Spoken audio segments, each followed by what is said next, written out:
with this here. So add to shopping list. Whoa, and here they are. So it's really working already. That's awesome. So it basically looped through all of these ingredients here and then put each of them here in the list. Okay, and so we already have this loop here. So we have this for each loop here, and that's why we didn't need to include a method here in the list view that loops over all the items. So we did that in the search view, right? So we had render results, and then we looped over all of these results and rendered them one by one. But in this case, that's not necessary because we already have this loop here, and so it's easier to just have this one simple function that will then render them one by one. Okay, so this part is working as of now. And now the next thing is to actually add an event listener to this button here, okay? And also to these, basically to these buttons here, so that we can both delete this entire item and also update the value in our model whenever we change the value like this. So let's implement that. And once again, we are going to need event delegation, right? Because all of these items, they're not yet there by the time that we load the page, right? So let's do that right after here. So handle delete and update list item events. So where do we want to catch these events? Well, they are on elements.shopping, right? And so add event listener, click, and we of course need the event. And so, yeah. So first thing that we're gonna have to do is to try and read the ID of the element that we clicked on. Okay, so basically we are trying to retrieve this ID here, okay? So based on the data item ID. And so how are we going to do that? And actually we already used, and it's quite simple. So let's say const ID is e.target, and now we're going to use a method that we used before. Can you guess which method we will need to use here? Well, it's the closest method. Okay, and that's because we need to specifically find the element which contains our ID that we want to read. And so we need to specifically find an element with the shopping item class on it close to where the click happened. Okay, so closest shopping item is what we're looking for. And then just as before, we can use dataset and then the name that we gave it. So we gave it the item ID, right? So we called it item ID, and that's why we said data-item ID. Okay, so that's how it works with dataset. And just like that, we already have our ID. So wherever we click on the user interface now, and now it's gone really, but wherever we click, no matter if we click here on this text, on this button, on the number, or wherever we want really, it will always go to the closest shopping item and then read the ID from that. Okay, so once again, closest is a really powerful method. It's really, really helpful. Okay, and so next up, we want to handle the delete event, or the delete button really. So we say if e.target.matches, and so this time we're going to use matches because that's going to return a true or false value. So what we're trying to test here is if our target matches the shopping delete class. And once more, let me show that to you. And so it's this here. So shopping delete is the class of this button. And so we will have to test if this is the one that we clicked on, basically. So shopping delete, or again, any of its child elements. Okay, so that's always the same logic. And so if this is the case, we will want to delete it from both the state and the user interface.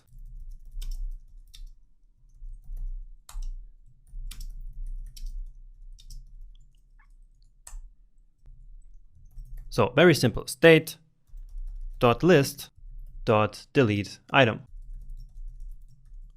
And of course we pass in the ID, so the one that we already read here in this previous step. Okay, and then finally list view.delete item as well. And again we pass in the ID, and that's it. Now the test is a bit better. Let's actually make all of this window here, or all of this state here. So let's make all of this state available to us in the global window object for testing purposes. And so now we will be able to see if it actually deleted our items from the state, so from the underlying data as well as from the user interface.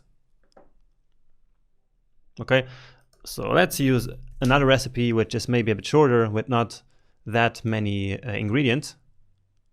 Now this is better here. So this only has 6. And so here are our 6 ingredients. So let's now click on this and see what happens. Oh, we have an error. And this one is happening in the list view. So let's take a look at that method here. And so it's probably this part here. So probably it didn't correctly select this element that we were looking for. And then so this part here doesn't work correctly.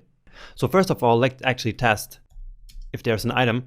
And so basically we only do this here if there is an item so that it doesn't throw that error.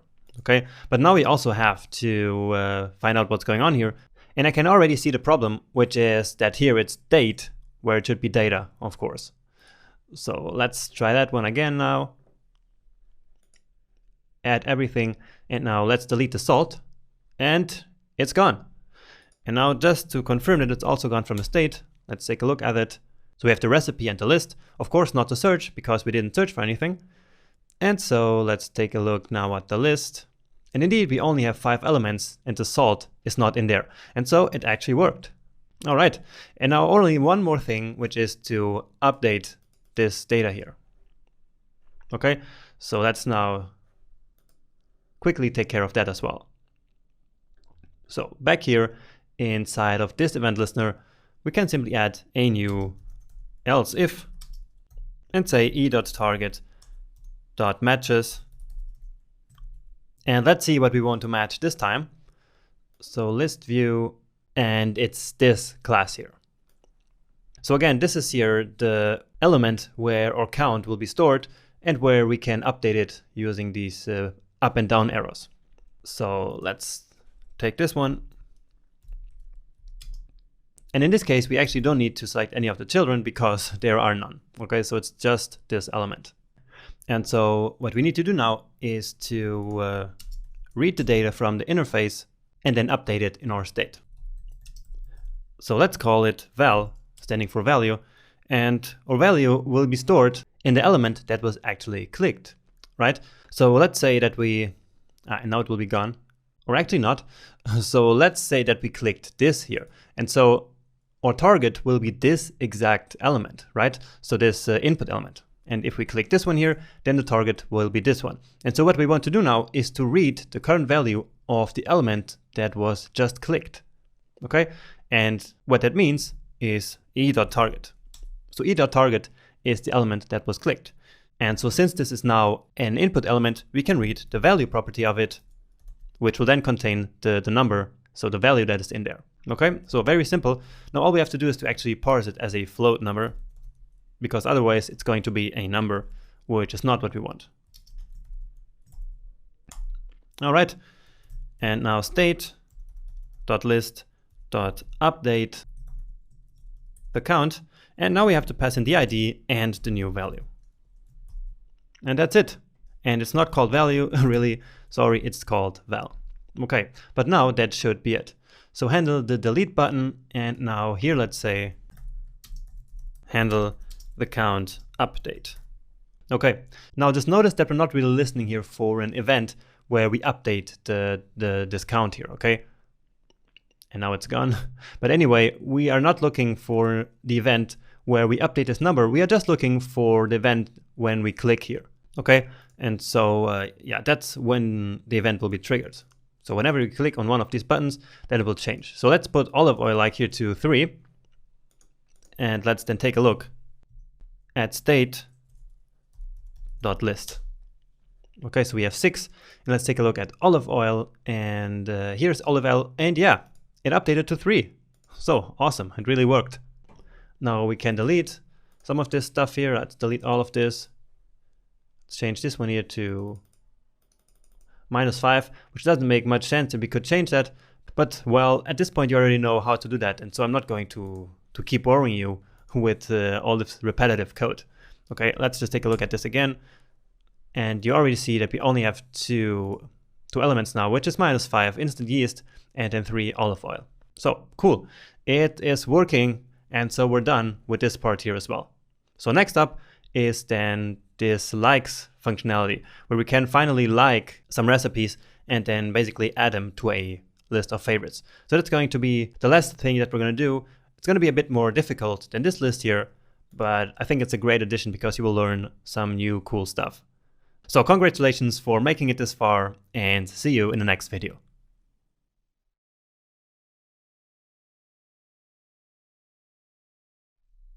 Hey there, and welcome back. Let's now build the last part of the app, which is the likes, and we're gonna start again with building the model. So let me start by showing you the functionality that we're actually trying to implement here. So I'm opening the final app version here. Then let me search for pizza, open up the first result here. And it's not loading because it's the one that's actually already loaded. So the next one. And so down here we have this heart, and now we want to be able to actually click the heart. It then becomes selected, and it's added here to the list.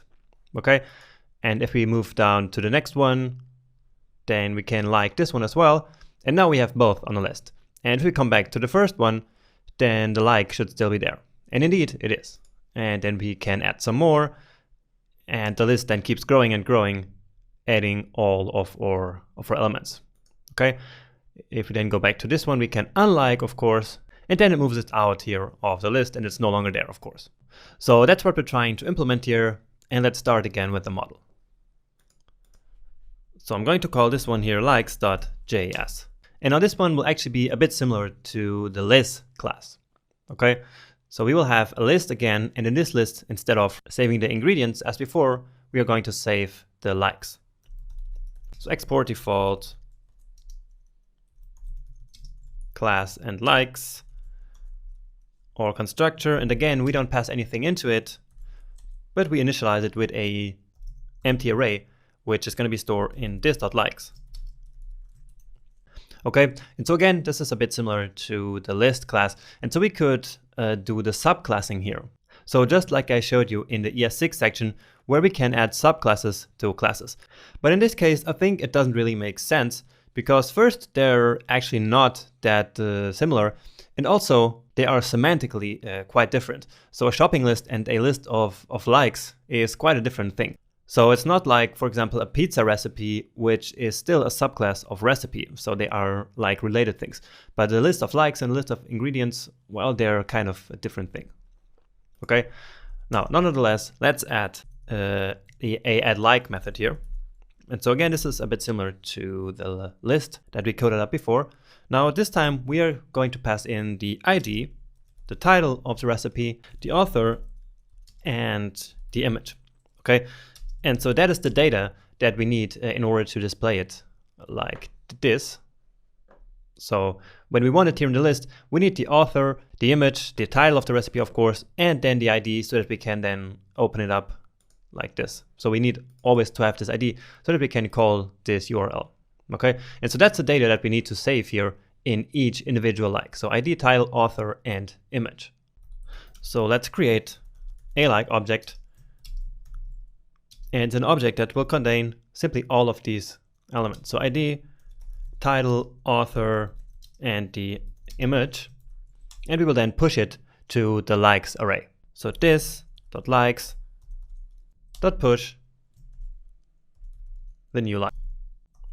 Okay, and then just like before, we are also going to return the newly created like. Okay, and now we have to delete like also, which needs as an input the ID. And so this one is actually quite the same as before. So let's actually go ahead and save us some time here. Go to the list, copy all of this here,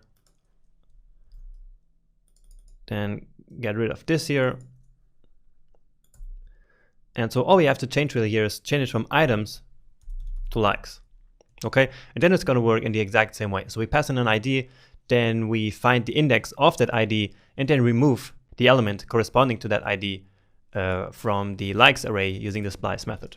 Okay, so that's exactly the same as before.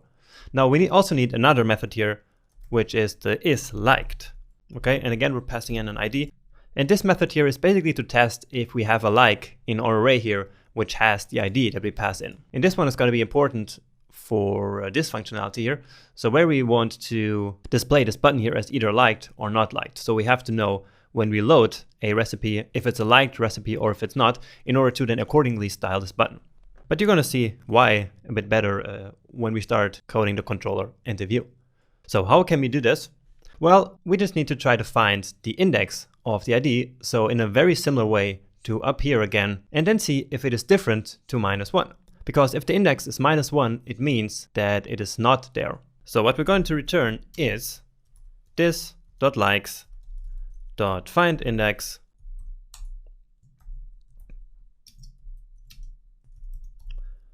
and then find the index, of course, where the past ID is equal to the current ID in the current loop. Okay, and we will then test if this is different than -1. Okay, and that's because if we cannot find any item with the ID that we passed in, then this will be -1. Okay, and if this is -1, well, then this entire expression here will turn out to be false, which is what we want, because it means that the recipe with the ID that was passed in is not liked. Now, on the other hand, if this turns out a number that is not -1, well, then this here will, of course, be true, and we will then return true because the recipe with the ID that we passed in is, of course, liked. So it is basically here in this array. All right. So that's the isLiked method. And now we also need a very simple method called get the number of likes. Okay, so this one just returns this.likes.length. And okay, so this should be enough for the model. For now, we will add some more stuff a bit later, but for now it works fine just like this. And I think we don't really have to test this here now in the console because it's so similar to the list model, which is already working. And so the likes should be working as well. And if not, well, we're going to find the error then in a second in the next video when we will start coding up the controller for this likes.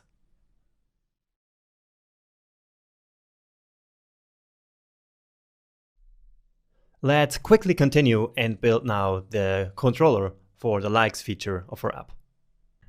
So this is where we left off with our model. Let's put it this way here and start working on the controller again. Okay, so let's get this code here inside the like controller. Now, where do we actually trigger a new like? Well, it happens, of course, on that like button, right? And that like button is again in the recipe, and so we will control that click again in this event listener here, okay? So all event that happens on the recipe, we will all of them handle here in this event handler. So you're already handling the decrease button, the increase button, and also the add to list button. So we didn't write it down here, let's actually do that.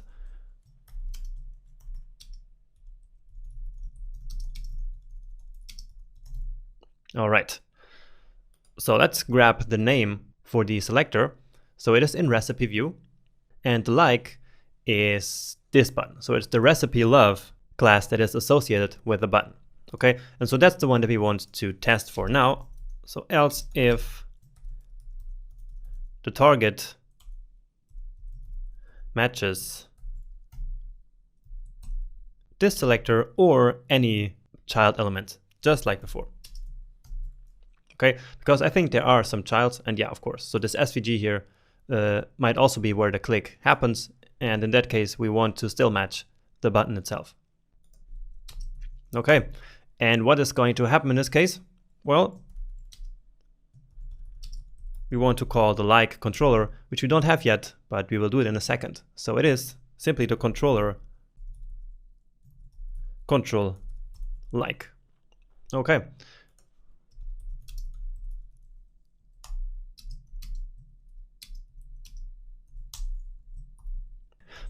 So again, just like before, let's start by creating a new likes object, okay? And again, we will only create it if it's not yet there. So if we have state.likes, or actually if we don't have state.likes, then we say that state.likes is a new likes object. And now we need to think about two different states that can happen. So let's say that we have a recipe that is already liked.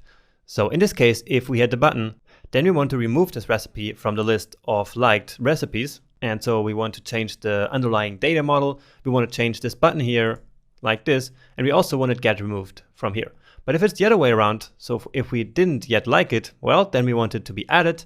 And we want it to be added here also in the user interface. Okay, so we have two different situations. And so now we are going to need that method that we coded up before, which is to test if a certain recipe is already liked or not. So let's start with what happens when it's not liked. So state.likes.isLiked. And now we need to pass in the current ID, which is, and let's actually put it out here. So current ID is state.recipe.id, right? So let's say current ID. And then we're also going to have an else statement. So in the case that the current recipe was already liked. But usually when we encounter a new recipe, it will usually not have been liked yet. And so we're starting with that one here, okay? So let's actually say that here. User has not yet liked current recipe. This one like this. Okay. And then down here, let's copy this. So I always like to keep my code commented. User has liked the current recipe. All right. So we then want to add the like to the data. So to the state, let's say, we want to basically toggle the like button. So in this case, where it has not been liked, it will then become the full heart. And in the other case down here, it will then become the empty heart, basically. Okay, so toggle the button and then add like to the UI list. And if it's the other way around, well, then we're going to do the other thing. So remove like from the state, toggle the like button still, and also remove it from the UI. Remove like from UI list. So let's start by creating a new like here. And that is done by saying state.likes. So what we created just up here. So state.likes.addLike. And so what do we need to pass in here? And let me actually do it in separate lines. So the likes, we need to pass in the ID, the title, the author, and the image. Okay, so the ID is the current ID. Then we have state.recipe.title. And we have the author, and of course the image. Okay, so we created our new like here. Then we toggle the like button. And we cannot do that yet because we don't have the view functions just yet, and then add it to the UI, which we also still don't have, but that's simply console.log it. So state.likes. Okay, and the same thing here in the other case. So instead of removing it from the UI, for now, let's just log it to the console. And so here we add it into the likes, and here we want to remove it from the likes. So all we have to do is to say state.likes and delete the like. And we pass in the current ID. And that should be it. Okay, so that's what we defined right here in our likes model. So we hooked it up down here also. Yeah, so we have control like. And so we can now actually test it out already. So let's search for pizza here.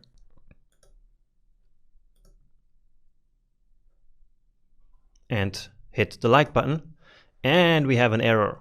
Okay, so likes is not defined.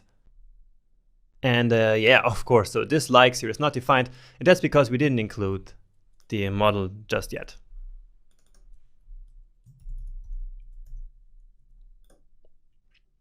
All right, so now we should be ready to roll.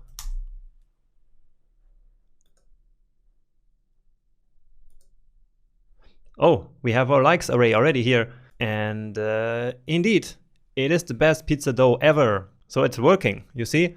It has this current ID also here. And so great, it's working. Well, it's not really here yet. And so let's now try it out with another one. And yeah, now we have both. and it's also working. And if we now go back to this one here, well, now I will hit this button here again and see if it's then deleted. And indeed, it's gone. So it's working. So now we only have the deep dish fruit pizza, so the next one. And if I now also dislike this one here, well, then it's gone. So all our likes are now gone, which means that our controller is currently working. Okay, so next up, all we have to do now is to create the view. So toggle this button here and then also display the list of likes up here.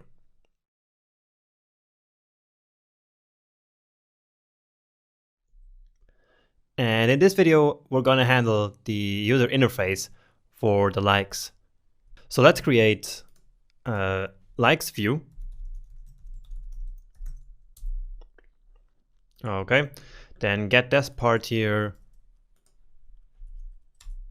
So our elements, close it up. And now the first thing that we're gonna do is to create a function to toggle the like button. So we say export const toggle the like button.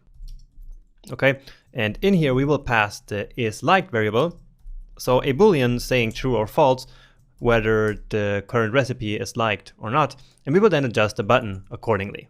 So basically what we want to do here is, so in the recipe view, where do we have the icon? It's, it's actually right here. So we want to change basically this icon here. So we can have the icon heart outlined or just icon heart. Okay, so outlined is when it's not liked, and without the outline, so just icon heart is when it is liked, actually. So let's just copy this part here so that we know how this is written, actually. And so let's create a variable for this name here, okay, according to the isLiked variable. So const icon string. And so we're using the ternary operator here and say if it's liked, then it should be icon heart. And if not, then it's icon heart outline. Okay, and now we can actually select that button. So let's take a look at the class name. And so it's recipe love. And what we need to change is on the use element. So recipe class, and then the use element is a child of that. So we're selecting this one, and now all we need to do is to change the href attribute here. So this one. So how do we do that in JavaScript? And I'm not sure if we have done this before. And so all we have to do is to say dot set attribute, and then we say the attribute that we want to change, which is the href one, and then what we want to set it to. And we want to set it to, let's take a look. So to this, well, actually to this here, and then we will add the string that we just created. So img/icons.svg, and then our icon string. Okay, makes sense? So we're selecting the element where the icon is located. So it's this use element, parent of recipe love. And then we set the href attribute using this method here to our icons.svg, and then with the icon name according to isLiked. All right, so let's test that actually in index.js. And yeah, here it is. Okay, and actually before we can do that, we need to, of course, import this list view, and it's not list, it is likes. So likes view.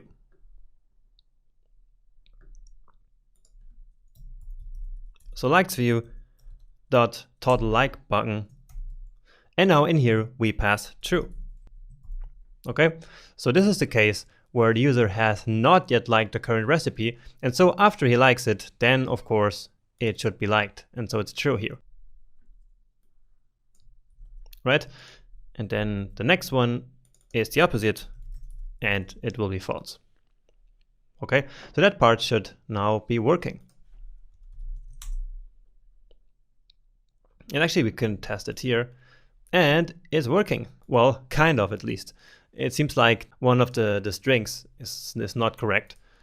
So where do we have that?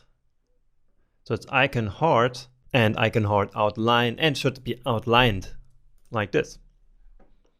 All right, so yeah, now it's working. Okay, so cool. Now what's not working is that when we come to this page here, it will not be toggled. So let's say we like this pizza now. Then we choose another one. And when we then come back, well, then it will no longer be with the liked icon here, okay?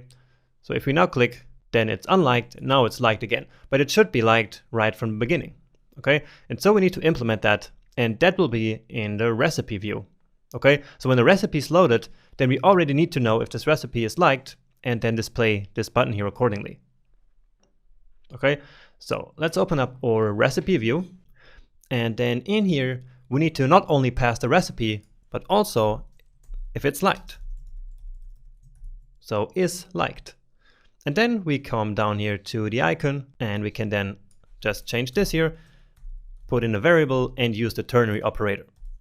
So is liked, and if it is liked, well, then don't add anything here. And if it's not liked, well, then add the outlined. So this is a bit similar to what we just did in the other function. So if it is liked, then it will just be icon heart, and if it's not liked, then the dash outlined will be added. All right, and then finally, of course, we also need to pass in the is liked when we render the recipe. So index and is liked, and where? Here it is.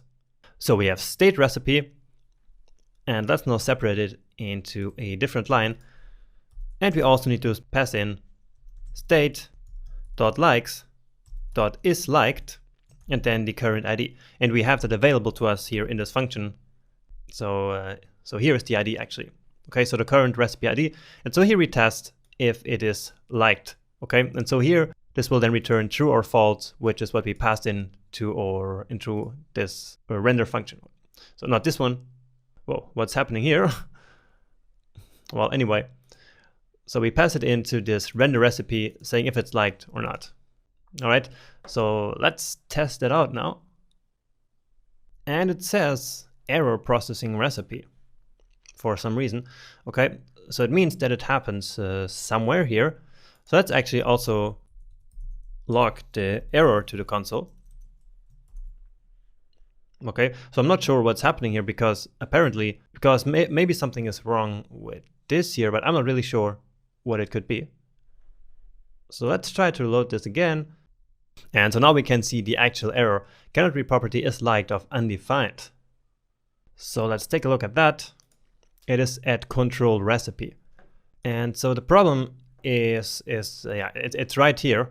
Okay, so it cannot read this state.likes.isLiked because whenever we reload the page, we don't yet have a state.likes. Okay, and so therefore we cannot really read then this method. Okay, now in the next video we will make this like data persistent. So basically we will save it in the browser, and when we reload the page it will still be there, and then it will no longer be a problem. But for now, a good way of fixing this is to simply out of everything. So here in the global scope, we can simply add a new like to the state whenever we load the page. Okay, so just for testing here, so that we remove it later on. All right, so let's test it out again now, and yeah, so now it's working. So let's search for pizza, and so we liked it. We can dislike it, and that still works. Let's like it again. And now let's try coming to the next one, like it as well, come to another one, and then come back to this one. And you see, it is still liked. So great. And this one here should also still be liked. Now we can unlike it, come back to this one, unlike it as well, come back to this, and it's still unliked, just as we put it before. So that functionality is now actually working. Next up, let's add a small function that will ensure that this heart here, so this entire menu here, is only displayed when there's actually a like. And if there's no like, then this entire button here, like this heart icon, should disappear. All right. So back into the likes view, let's say export const toggle like menu. And we can pass in the number of likes here. And based on that, we're going to figure out if we should show or not the like menu. So first off, we can actually add that element to our base.js.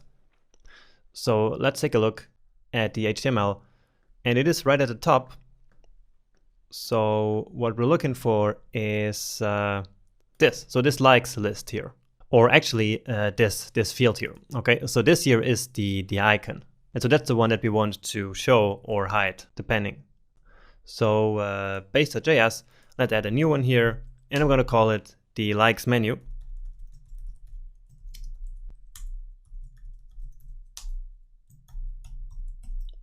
Remember, likes menu.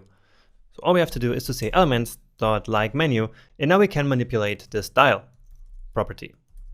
Okay, so in order to just manipulate a single style in CSS, and what we're looking for is the visibility. Now, as you already know, if we had many styles that we wanted to apply, well, then we would just define a class in CSS and then toggle that class here using JavaScript. But in this case, it's just the simple visibility property. And so let's just do it like this with the style property here. Okay, so we can now do a ternary operator and say that if numLikes is greater than 0, well, then it should be visible. And if not, so basically if it is 0, well, then we want it to be hidden. And that's it. That's really all it takes here in this case. All right, so it's the toggle like menu. So index.js, coming back, and yeah, actually it's right here. And so this should also happen in the control like, and it doesn't really matter if the user has already liked it or not. And so we can just add it here after all of this. So list view dot toggle the like, and it's not button, it's the menu. All right, and then in here we pass the number of likes, which remember we did a method for that actually. So get number of likes. So state dot likes dot get number of likes. So let's test this one out again, and we have a warning here. So thank you Webpack for actually telling us that toggle like menu is not in the list view. And yeah, of course not. It's likes. It's the likes view, obviously. So let's again search for pizza. Open this one here up. Well, actually, it's already opened. So the next one, and now we have 1 like, and so if it's here, of course, and now we should have 0 likes, and now it's gone. Now when we loaded the page, it was actually also there. So let's add the same outside here. And again, this is just for testing because we are going to change this in the next lecture when we're going to persist this likes data. Okay. But anyway, for now, let's just put it outside here so that when we reload it now, well, then it's really gone. Okay. And as the last step, we will now finally actually render our likes into that menu. Okay. So just like this. So this is again very similar to the way we did it before. So render the like, and we're going to pass in the like, and then create our markup variable just like usually.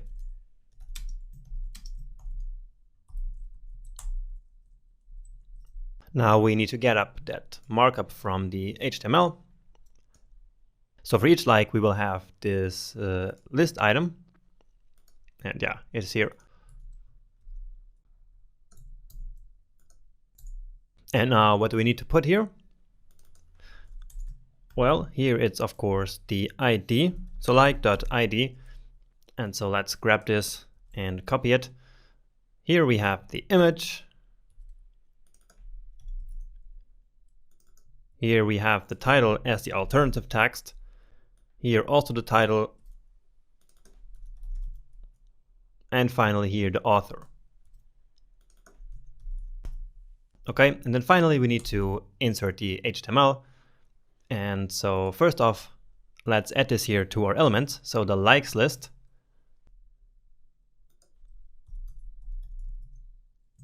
So likes list document.query selector.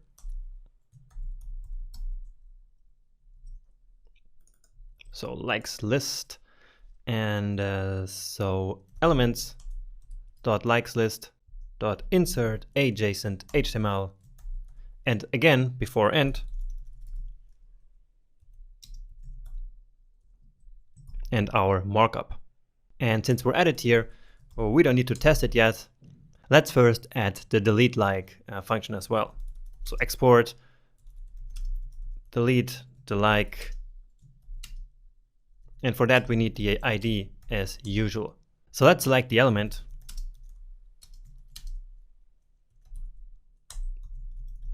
So document.query selector, and then we will do our special CSS selector where we can select based on the href attribute. And we did this one here before in the in the search view, I believe. So yeah, so it's down here. So we selected based on the ID. And so let's actually go ahead and copy it because it's the exact same thing. Okay, so we want to select all of the anchors, so all of the links which have the href with this ID. All right, and actually this is not quite correct because we don't want to select all of the links. We just want to select the links that are actually a like. Okay, so we want to select not the links, but the ones with the likes link class. So likes link, and then the ones that have this ID. Okay, and the same actually applies to the search view here. So we don't want to select all of the links because then that might select the link in the likes list and not the one in the search result. And so that is here a small bug. And so instead, let's simply select the result link. So it's this results link. Okay, so that's the one that we need to actually select. All right. Now this selects the link, but we don't want to just remove the link. We want to remove the entire li element, right? So we're selecting this link element, but what we want to delete really is this entire list element, okay? And that's very simple. We just select the parent. So parent element. So very simple. And if there is an element, so it's always best to test if the selection here was actually successful. So if there is an element, well, then we can remove it. And just like before, we move up to the parent element and remove the child. Okay, so now it's time to actually test this. And so this is our version, pizza, and so let's try it with the pizza quesadillas. No error, and it's here, but it's not really in the list. So something went wrong here. Well, this functionality here still works, and the button is still gone, but something in the code is not correct, and it didn't even give us an error. So maybe it's just something with the render like. And yeah, I guess the problem is that we didn't really already call these functions. Yeah, so we just logged it to the console, and so of course we need to do likes view dot render the like and pass in the new like. Okay, and so that's why we saved it here also to this variable. Okay, so we did the add like, which then, remember, returns the newly added like. So we can save it here into this variable and then pass it to the likes view module. All right, so we have the render like here, and then also, well, let's get rid of this console.log here actually. And here as well, we already know that it works. And so all we have to do now is likes view dot delete like, and what we need to pass in now is the ID. So current ID that we have up here. Okay, and so now we should be good to go. So let's like this one. The heart appeared, and here we go. So we have pizza quesadillas. Now we have to also like shorten the title here, right? So just like it appears here. And we already have a function for that, right? So it's right here in the search view, right? It is the, where is it? Yeah, so it's the limit recipe title. Okay, and so now we want to actually use it here in our likes view as well. So first we have to export it. And so let's now actually import this entire module into our likes view module. Or actually not all of it. So all we really want is and I have to go back to copy it. So all we want is just this function from the search view. Okay, and so here we have title, and so it's actually not this one, it's here, the one in H4. And so let's now say limit the recipe title, and let's see if that works.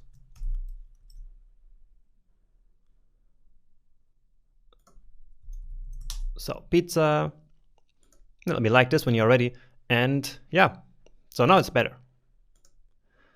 Let's now like this one as well, and indeed, here we go. And so I can now click this and it takes me to that recipe. And at the same time, it also actually highlights it here. So everything's working perfect. Our icon is also still liked. If we take a look at this one, then this is not liked, but we can add it and you can see that it now is added, of course, also to this one. Now let's open one of these and let's unlike it and see what happens. And it's gone.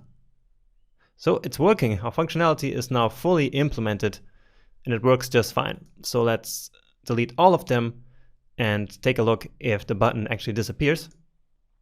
And indeed it does. Okay, let's add it back.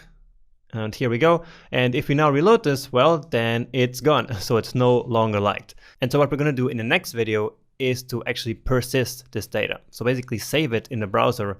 And when we then reload the page, all our likes will still be there. So that's then a bit like more useful for the user if we were to use it like on our local computer. Okay, so great work, great job making it all the way until this point. There's just a tiny bit missing, which is this functionality that I just talked about that we're going to implement right in the next video.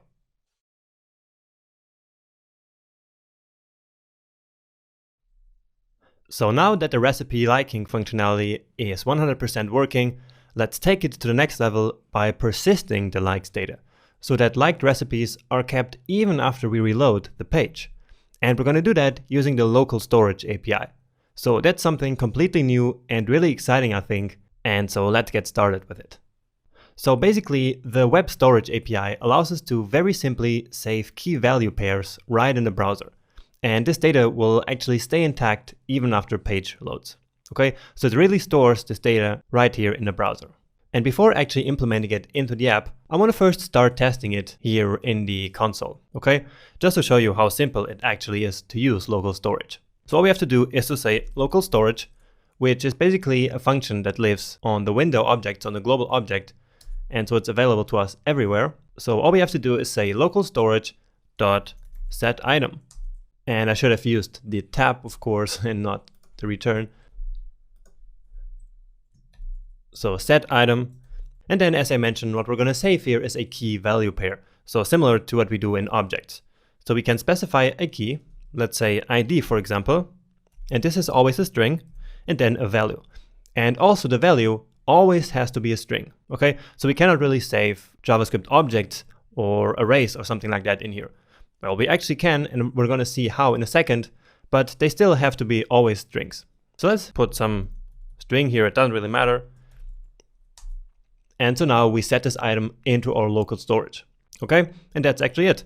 Now if we want to retrieve it, we can simply use local storage dot get item, and then we just have to pass in the key, and it gets back our data. Okay, so that's really simple, and that's actually all we have to do in order to use local storage. Let's add something more. Local storage dot set item, let's say like recipe,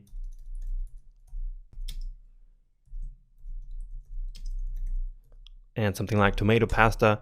What we can also do is to simply say local storage, and then it will show us what we have in our storage. So we right now have the ID that we defined and our recipe. And then coming from Webpack, we also have this weird thing here. Okay, so Webpack also uses actually the local storage to save some data into there. And then we always have access to the length property.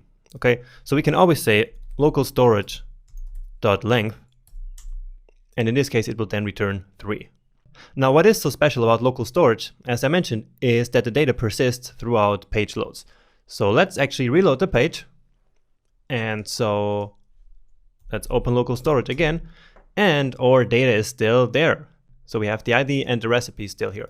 Now we can set items, we can get them back, and we can also remove them. And very simple as well. So remove item, pass in the key, and that's it. Let's take a look at the local storage again, and you see that now it's gone. Okay, so as you see, the local storage API is very simple. We just have set item, get item, and remove item, and also the length property. Okay, so that's really all you need to know in order to use local storage. All right, so let's now go ahead and implement it in our app. Okay, and we start by opening up our model. Okay, so this is it, because this is where we actually want to implement the local storage. Now, how are we going to do this? Well, I think the easiest way to do it is to each time that we change our likes array here is to then persist that data, so to basically store that data into the local storage. And so that's whenever we add a like and when we delete a like. So when we change the like array, then at that exact moment, we should save it into the local storage. Okay, so let's just add a comment here quickly.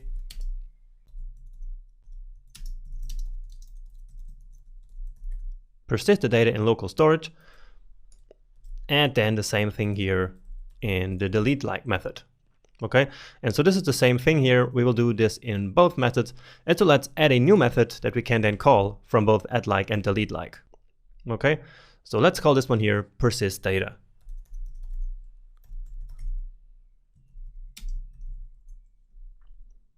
Here with the camel case notation, and okay, so it's very simple.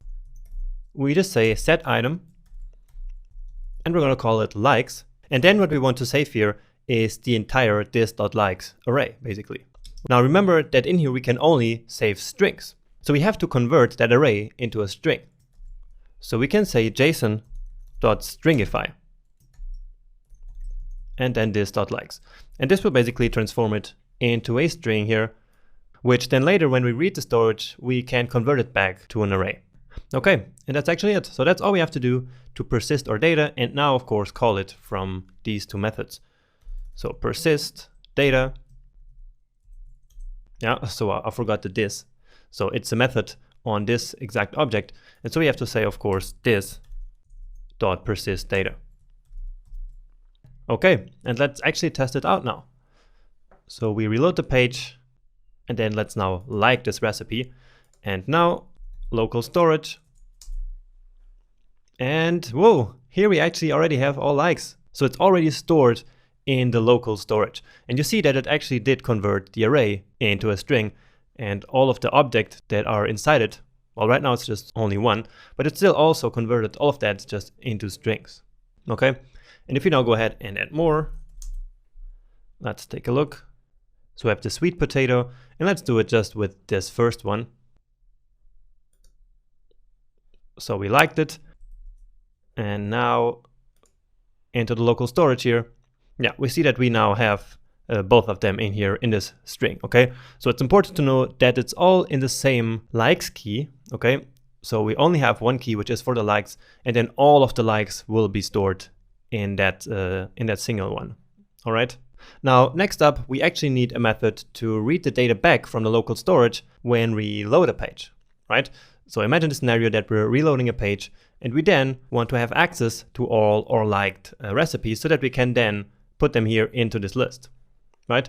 Because if we reload it now, then the data will of course stay in a local storage, but it will be gone here from our list, okay? And so we have to add them back into the list here, of course. So first off, we need a method to retrieve these likes from the local storage, okay? And so let's add that to the likes model. Okay, so read storage, and so let's first save it into a variable. And so all we have to say is local storage dot get item, remember, and then the name of the key. which is likes. Now remember that this here will be a string, okay? And so we have to convert it back into the JavaScript array like we said before. So we have JSON stringify to turn it into a string, and then we have the opposite, which also lives on a JSON object, so JSON.parse. Okay, and so this will convert everything back to the structures, to the data structures that it was before. Now, if there's nothing in the local storage for this likes here, so if we did never store any like, then this here will return null. Okay, so this local storage.get item, when it doesn't have the key that we're looking for, it will return null. And so we have to now test for this. So if there is a storage, so basically if it's not null, well, then we simply want to say that this.likes should be the likes that we just read out of the storage. Okay, and so in this line here, we are basically restoring our likes from the storage. Let's write that down here because I think it's important to remember. So restore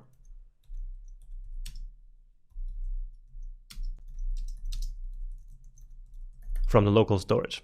Okay, so this one here is important to store the result of what we read from the local storage back into this.likes. All right, so let's now go back to our browser and test it out. Okay, and you see that we have access to, of course, the local storage first of all, where we have our likes, and we also have access to the state through the window object. Okay, remember that we attached it to the window object for our testing purposes. And so right now we have this likes object in here, but it is still empty. And so let's now call the read storage method that we just coded. So state.likes.read storage. Okay, and now let's check it out again. And so now we should have the data in the likes. And indeed, here they are. So they are back to being objects, and so everything is working perfect. So remember, we reloaded the page, and of course the likes were gone from the likes object, but they were still in the local storage. And we then called the read storage method that we coded up before in order to restore these likes back into the likes object that we have here in our global state. Okay, and so you can see that they are now here back in the object. All right, and so now all we have to do is to do exactly this here automatically in a controller, of course. Okay, so this here is done. Let's go back to the controller and add a new event handler for when the page loads. Okay, so what we just did in the console is what we want to do each time that the page loads. So restore liked recipes on page load. So window.event listener when the page loads. And so each time the page loads, we want to start by creating the new likes object. So basically what we did up here, we need to now do it inside of that event handler. And so this was just for testing, remember, and so now we're getting rid of it. So we start by creating the new likes object, which will of course be empty after a page reload. Okay, but now we can then fill it just like we did in the console a minute ago. And so we just say read storage, and with that our likes are back. Okay, so let's add some comments here again. Then we also want to toggle the button. Okay, so just like we did up here also, so that in case if there are some likes, then the button is actually displayed. And then finally, of course, we want to render all liked recipes up there in the menu, right? So render the existing likes. So state.likes and .likes again, right?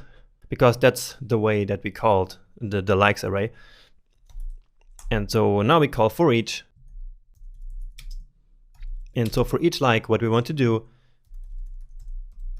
is to say just like we did before, so likes view, and then pass in the like.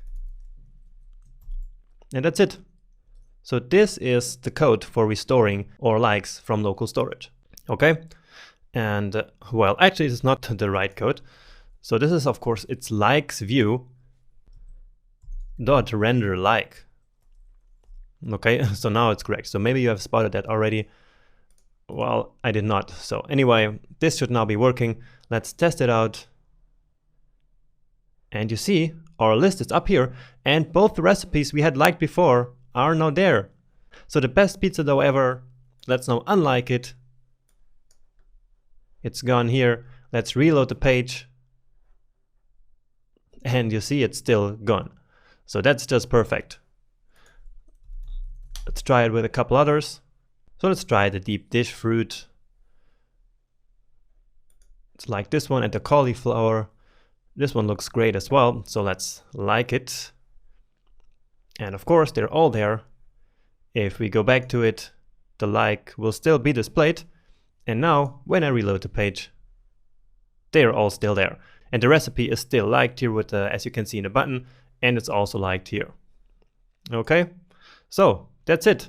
It's working now. That's the end of our project. We have implemented all the functionalities that I wanted to show you, and I believe and hope for sure that you learned a lot along the way.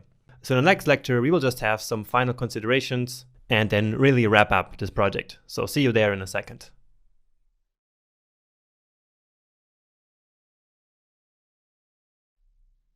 Welcome to the last video in this section. So let's wrap up our project with some final stuff that we need to take care of. And the first thing is that I spotted a bug that sometimes happens when we update the servings. And not in all recipes, but let's look at one specifically, which is this one. And actually it's already open, okay. So first we have this weird huge number here, okay, and so that doesn't look so good. And if we now increase this here, then you see that at some point it doesn't actually do anything, but instead it gives us this error here. And this error has to do with these two long numbers and with some rounding issues. And so we will have to go back and fix that. And so what's responsible for displaying these numbers here is a function that we coded up a long time ago, which is the format count. And that is in the recipe view. Okay, so here we have the format count. And so sometimes, again, we have numbers like, well, something like 0.333 and so on and so forth. And the fraction function here apparently cannot really deal with that. And so the solution is to simply round the number that comes in. Okay, so let's simply create a variable here called the new count and then round it to like 4 decimal places. Now, for some weird reason, the math.round only returns integers, okay?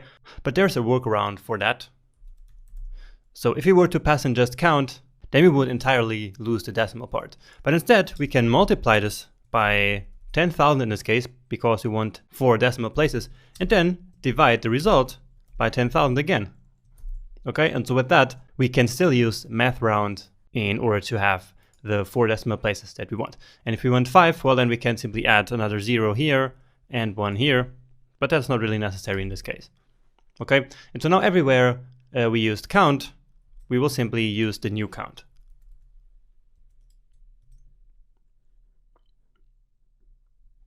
Okay, so let's test it out, and it looks a bit better already. So it's still not perfect, but for now I am going to leave it like this. Okay, so it does work actually. But anyway, what matters now is that we no longer have this error here when we reach the number 6, so 6 servings. So the error is gone, and now everything works just as intended. So let's move down. And yeah, so everything works now. Next up, let's clean up a bit our code. And by that I mean just the index.js. So we have some stuff here that we don't want in the production version. So for example, we don't want to leak all of our state data into the global object. And so let's take out that one. Let's see if we have some more. So we have some console.log here of the ID. That one we also don't need. Give it some more space here. And let's see. Yeah, so down here we have another thing. So another variable that we added to the global object, which we don't need at all. Okay, so now I think it's a bit better, a bit cleaner code. Now, next up, let's actually start up our build process. So this one here, where we use Webpack in the production mode. Okay, so let's move to our terminal. And right now we can actually quit this task. Okay, so we no longer want our development version running here because we're finished with developing. Okay, and so if you reload this now, you will see that the site can't be reached because, of course, our connection is lost because the web development server is no longer working. Okay, but anyway, what we want to do now is npm run build. That will then bundle up all our files, create a small reduced bundle, and actually write it to disk as well. So we end up with a bundle size of 125 kilobytes, which is actually not really small, and an index.html of 17.6. Okay, and there are methods for shrinking this down here, and it will probably be possible to do this, but that's a bit too much for this course. For that you can take like a more in-depth Webpack course. Okay, so what matters here for us is that actually the bundle is now written to disk, and we see that our code is this beautiful piece of code. All right, so that's minified, compressed, and yeah, so that's the result of Webpack. We cannot figure out what the hell all of this is, but it also doesn't really matter if you're just interested in making this work. Okay, so I guess we're finished with this project. Of course, we could make it a little bit better, and so let's take a look at a couple of suggestions of stuff that you could improve here. So if you want to have some more fun with this project, then the first thing that you can do is to implement a button to delete all the items in our shopping list at the same time. So right now we can only delete them one by one, but you could put a button to basically clear the entire list all at once. Then second, you could also implement a functionality to manually add items to the shopping list. So having like an input field with a small button so we can add more stuff to our shopping list besides the ingredients of the recipes. And also you could then store all of this data in local storage like we did with the likes. Okay, so that would make it a bit better again. Now, another small thing that you could change is the ingredient parsing algorithm. Okay, so that part that I showed you, like for example in that recipe that we just saw with this huge number that looks a bit difficult to understand. So you could improve that and some other edge cases that do not really work with the current way the algorithm is done. Okay, so I didn't want to make that video even longer than it already was, but you sure can improve on it. Okay, then next up, you can come up with an algorithm for more precisely calculating the amount of servings. So right now we simply added 4 servings to each of the recipes, but maybe with some research and analyzing the data, you can try to understand how many servings we have based on the amount of ingredients. Okay, so that could be a fun algorithm to code up. Okay, and now finally, you could improve the error handling. So instead of having these alert windows popping up when there's an error, you could like display this somewhere on the user interface. Okay, so these are just a couple of suggestions that you have, and I'm sure that you can improve the project even more than this. And if you do, then please make sure to share it on the Q&A in the course. Okay, so I would be really excited to see that. And all right, so that's really it. I hope you had as much fun with this project as I did, that you learned a ton of new stuff along the way, and that it will ultimately make you a bit better at coding JavaScript. So thanks for making it this far in the course, and see you next time.